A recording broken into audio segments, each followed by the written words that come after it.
Greetings Patreon. So today's video I'm going to be recreating an older video from my YouTube, which was where I show you how to draw roses, except I want to take it one step further for you guys and show you how to take that drawing of a rose and turning it into a pleasing tattoo composition. So I'm going to give you some tips for how to position things and how to compose things that it makes more of a pleasing tattoo design. The most, of course, I got a lot of negative comments on my YouTube, as you always do, and they mostly pertain to not being able to see very well. So this time I'm gonna refilm it on my iPad and hopefully you guys can see a bit better what exactly it is that I'm doing. So when I'm drawing a rose, I start off by just doing a circle and kind of bisect it a few times. Now this will start to make sense in a second. So if you imagine, this is the sort of like the bud. A rose has like a center module that all the petals then come out of. So this is my way of plotting out where the middle of the rose is going to be.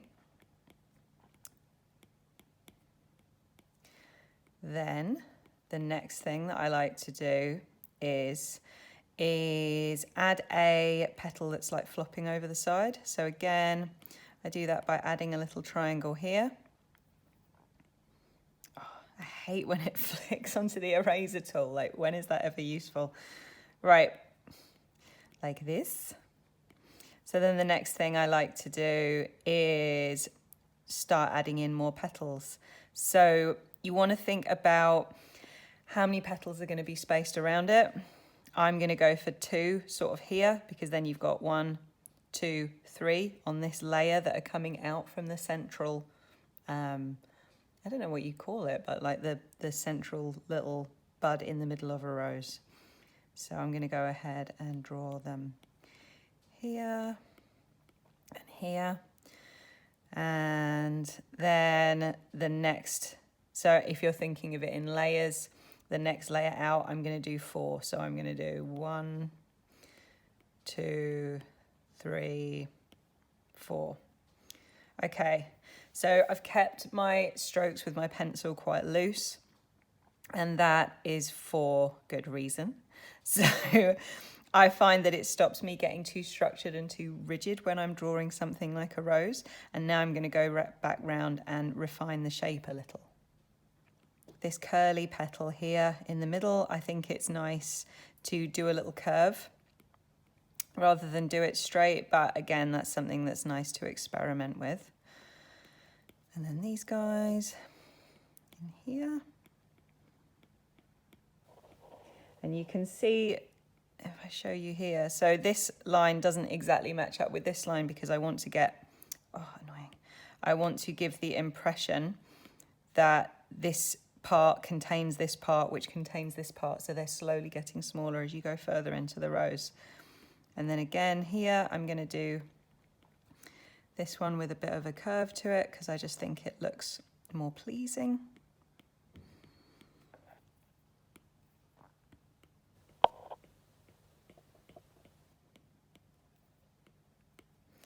So the next thing that I like to do, and I've done it a little bit here, is to start to draw on sort of directional lines so I can start to get my head around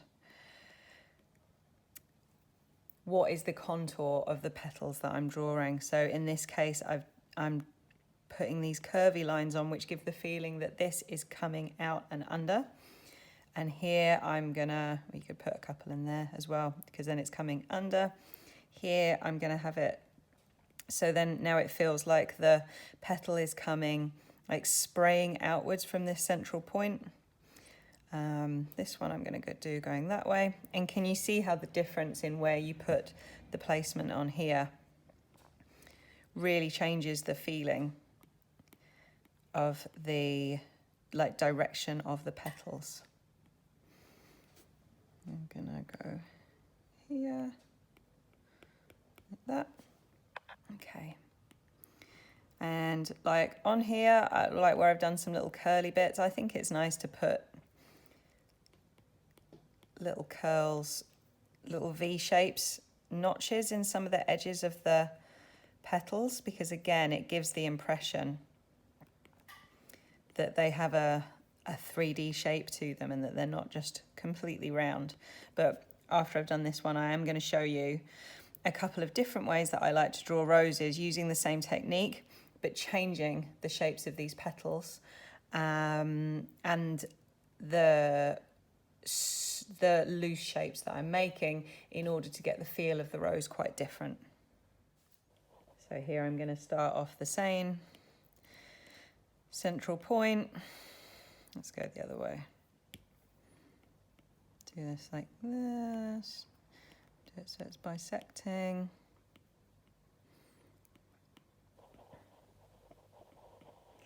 And I'm going to go for a much more pointy look, and you can see that I'm doing much like more triangular, like kite-shaped petals. So just that little difference in between doing roundy shapes with the hand and using these diamond shapes is going to make a big difference to how this rose is going to feel. So I'm going to use the same technique now to refine the outside edges a little.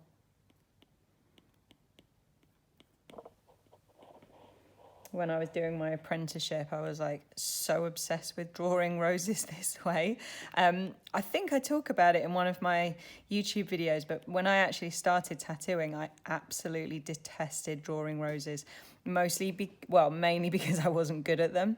So I would draw roses and they would turn out looking like cabbages or like screwed up tissues, and it drove me mad and I hated them. So I decided the best way to fix that would be to just draw roses all the flipping time until I started to like them, and it worked, and now I absolutely love drawing roses. So yeah, it's maddening, but it definitely worked as a technique to get me to enjoy drawing them.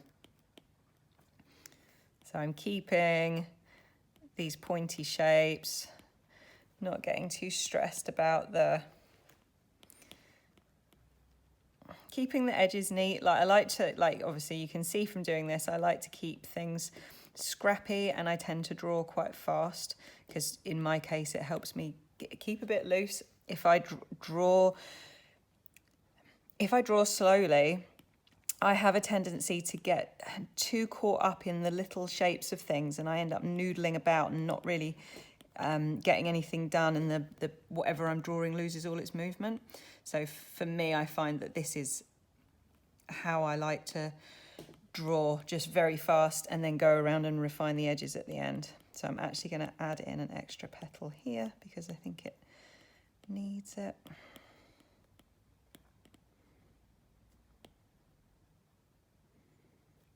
Okay, so there we go, another rose, but more of a pointy kind of a style.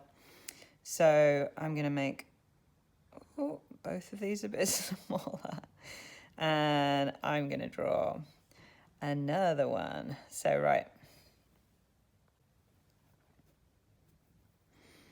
what have I done there? Go back. Oh God. Right. Okay. So this last one, I'm going to draw go for like more of a round kind of a feel. So keep this really quite round in the center here.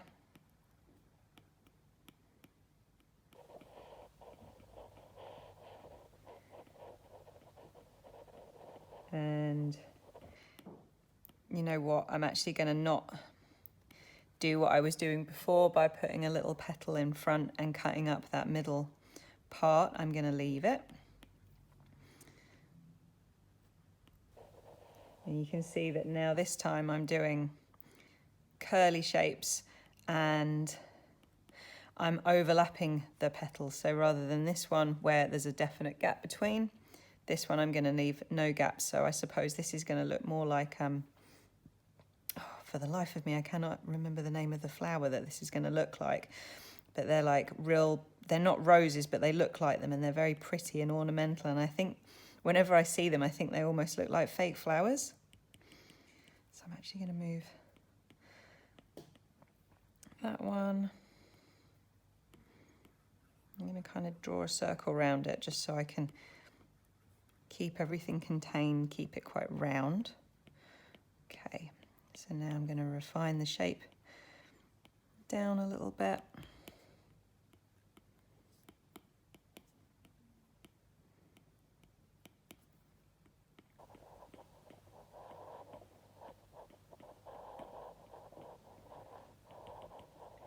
So when you're doing this, these movement lines always want to be moving towards the center of the rose. So this is the point at which they're trying to connect, because it gives the person looking at it the impression that all the petals are coming out from a central shape.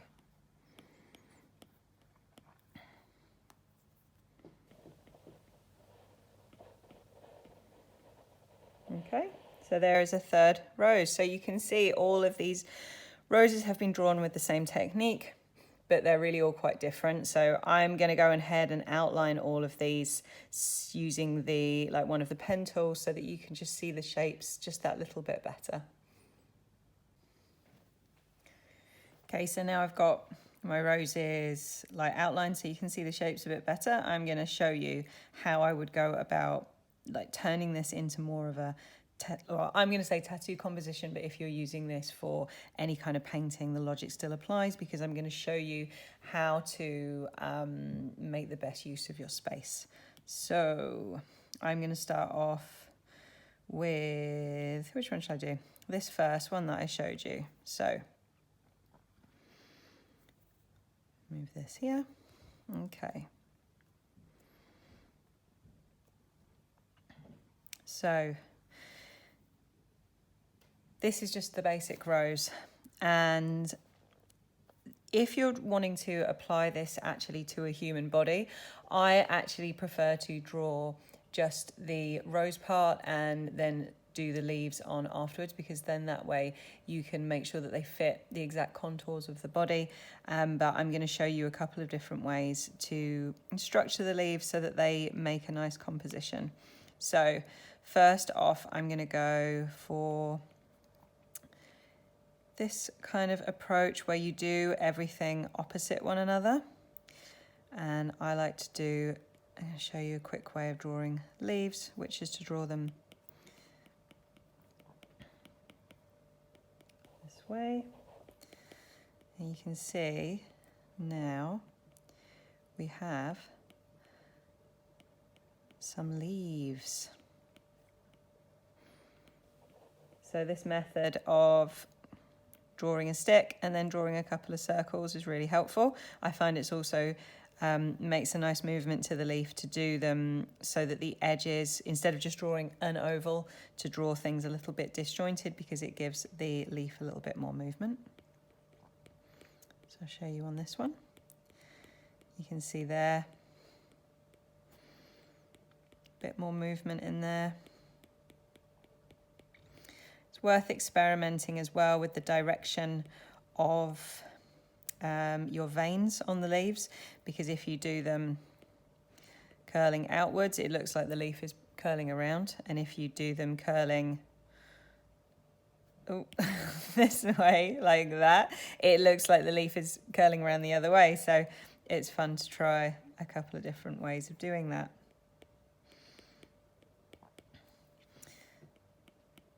So you can see that makes a nice composition. So I'm going to show you a slightly different technique using one of the other roses. So this rose has already got quite a bit of movement to it, I'd say. It has that feeling of flowing like in a curve. So what I'm going to do is I'm going to accentuate that by using the same technique and drawing my leaves on to follow more of a curve.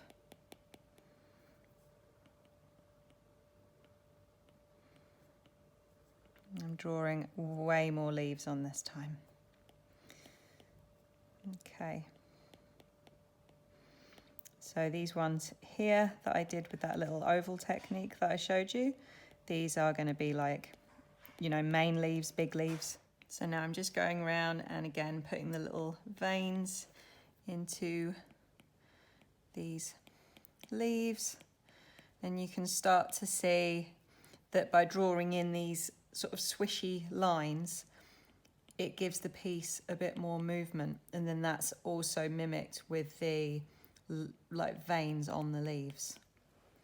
So I'm going to go ahead and do the third rose.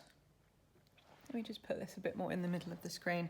So this one is a bit different to the other one. So this one, I tried to go the point, hang on, let me start again. This pointy one, I tried to give it more movement. It's more of a swishy shape. So something like that would be really suitable for side of a body, or like on a, underneath an elbow ditch or something like that. This rose here is more of a classic shape. And then this roundy one, I am going to try, what should I do? I'm going to make the whole thing into more of an upwards kind of shape. So I'm going to go more up here and make this more of a, like a wildflowery kind of feel. So I'm going to start the same as I did before by putting in a few of these lines. Terrible. Hang on, let me get rid of that one. That one's terrible. Turning these into leaves.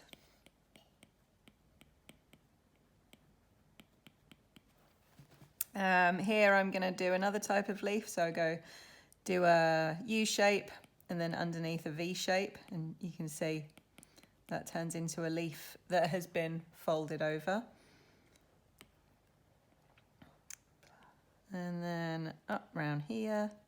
Oh my God, so annoying. Right, up round here, I'm just going to do little leaves. Again, just drawing them in really loosely so that you've got a feeling of movement. And should I add a couple in here? Yeah, I'm going to add a couple of little dudes down here just to even out the space. You don't want it to be too top heavy. And now as I'm designing this, I'm noticing that here I think could be a little bit more filled in. So what I'm going to do is draw a circle, and then in sort of real life, in tattoo life, I would do these with little dots so they look like little puffs, because it kind of adds to that wild flowery kind of look. And then I'm going to add a couple in down the bottom like this. There we go. So you can see, using the same technique there in slightly different ways, it's completely changed the feel of the piece. So this one feels a little bit more like that stickery kind of look to it.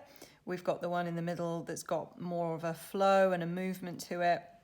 And then this one on the end that's, I think, a little bit more romantic and has more of a girly feel to it. So I'm going to go around all of these and just outline them so you can see that so you can see the finished look of the leaves a little bit better.